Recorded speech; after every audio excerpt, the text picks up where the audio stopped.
మొన్న ఎన్నికల ముందు నారా లోకేష్ గారు యువతకు ప్రజానికానికి వాగ్దానం చేస్తూ 5 ఏళ్లలో 20 లక్షల ఉద్యోగాల కల్పనే నా ధ్యేయం అంటూ చెప్పడం జరిగింది.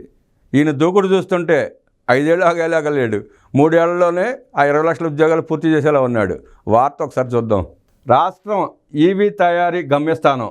ఓర్వకల్లులో దేశంలోనే మొదటి ప్రైవేట్ ఎలక్ట్రికల్ వెహికల్ పార్క్. మారనున్న దేశ ఈవీ తయారీ రంగం దిశ. ఓర్వకల్ మొబిలిటీ వ్యాలీ పేరుతో ఏర్పాటు. పీపుల్ టెక్ ఎంటర్ప్రైజెస్తో ఏపీ ప్రభుత్వం ఎంఓయు. మంత్రి లోకేష్ సమక్షంలో సంతకాలు. వచ్చే మార్చ్ చివరిలో శంకుస్థాపన. దేశ విద్యుత్ వాహన ఎలక్ట్రికల్ ఈవీ తయారీ రంగంలో మైలురాయిగా నిలిచిపోయే ఒప్పందాన్ని ఆంధ్రప్రదేశ్ ప్రభుత్వం కుదుర్చుకుంది.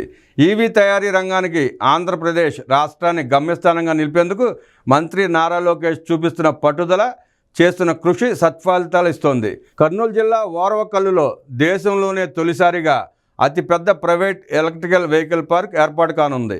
1200 ఎకరాల్లో ఓర్వకల్ మొబిలిటీ వ్యాలీ పేరుతో భారీ ఎలక్ట్రిక్ వెహికల్ పార్క్ను స్థాపించడానికి పీపుల్ టెక్ గ్రూప్ కంపెనీ అయిన people tech enterprises private limited సంస్థ మంత్రి లోకేష్ సమక్షంలో ఆంధ్రప్రదేశ్ ప్రభుత్వంతో అవగాహన ఒప్పందం ఎంఓయు కుదుర్చుకుంది. ఈ ప్రైవేట్ ఈవీ పార్క్తో దేశ ఈవీ ఎకోసిస్టమ్ దశ పూర్తిగా మారనుంది. ఈవీల తయారీ రంగానికి ఏపీ ప్రధాన గమ్యస్థానంగా మారనుంది. ఓర్వకల్ మొబిలిటీ వ్యాలీని మొత్తం 1800 కోట్ల పెట్టుబడితో అభివృద్ధి చేస్తారు.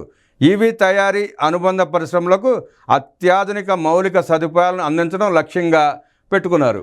పూర్తిగా కార్యాచరణలోకి వచ్చిన తర్వాత ఈ పార్క్ $1.5 బిలియన్, 13,000 కోట్ల పెట్టుబడిని ఆకర్షిస్తుందని, 25,000 మందికి ఉపాధి అవకాశాలను సృష్టిస్తుందని భావిస్తున్నారు. పార్క్ యాంకర్ యూనిట్గా పీపుల్ టెక్ ఎంటర్ప్రైజెస్ 300 కోట్ల పెట్టుబడితో ఎలక్ట్రిక్ 2-వీలర్ E2W తయారీ యూనిట్ను ఏర్పాటు చేస్తుంది. ఈ పార్క్ అవసరమైన మౌలిక సదుపాయాలను కల్పించి ఈవీ పరిశ్రమ వృద్ధికి తోడ్పడుతుంది. ఈ పార్కులో ఏర్పాటు చేయనున్న మౌలిక సదుపాయాల్లో R&D పరిశోధన, అభివృద్ధి కేంద్రాలు, టెస్టింగ్ ట్రాక్లు, ప్లగ్ అండ్ ప్లే ఇండస్ట్రియల్ స్పేస్లు, పరిశ్రమల కోసం రెడీమేడ్ ప్లాట్లు ఉన్నాయి. వీటికి అదనంగా గృహ నిర్మాణం, ఆసుపత్రులు, విద్యా సంస్థలు, మాల్స్ వంటి సామాజిక మౌలిక సదుపాయాలను అభివృద్ధి చేస్తుంది. ఓర్వకల్ ప్రాంత సమగ్ర అభివృద్ధికి బాటలు వేస్తుంది. ఇటీవల ప్రకటించిన ఇండిచిప్ సెమీకండక్టర్ ఫ్యాట్ ప్రాజెక్ట్ ఓర్వకల్లో రాబోయే ఇతర పెట్టుబడులకు ఈ పార్క్ ప్రోత్సాహంగా ఉంటుంది. ఈ మేరకు రాష్ట్ర ఐటీ ఎలక్ట్రానిక్స్ మంత్రి నారా లోకేష్, పరిశ్రమల మంత్రి టీజీ భరత్ సమక్షంలో people tech group CEO TG Vishwaprasad, Andhra Pradesh ఆర్థిక అభివృద్ధి బోర్డు సీఈఓ సాయికాంత్ వర్మ ఈ అవగాహన ఒప్పందంపై సంతకం చేశారు. ఈ సందర్భంగా మంత్రి లోకేష్ మాట్లాడుతూ ఆంధ్రప్రదేశ్ను నూతన తరం పెట్టుబడులకు గమ్యస్థానంగా మార్చాలన్న ముఖ్యమంత్రి నారా చంద్రబాబు నాయుడు దార్శనికతను తాము ముందుకు తీసుకెళ్తామన్నారు.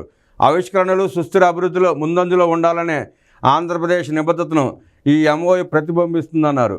ఓర్వకల్ మొబిలిటీ వ్యాలీ ఎలక్ట్రిక్ వాహనాల కోసం అభివృద్ధి చెందుతున్న ఏకోసిస్టమ్ను సృష్టించడంలో ముఖ్యమైన ముందడుగుగా పేర్కొన్నారు.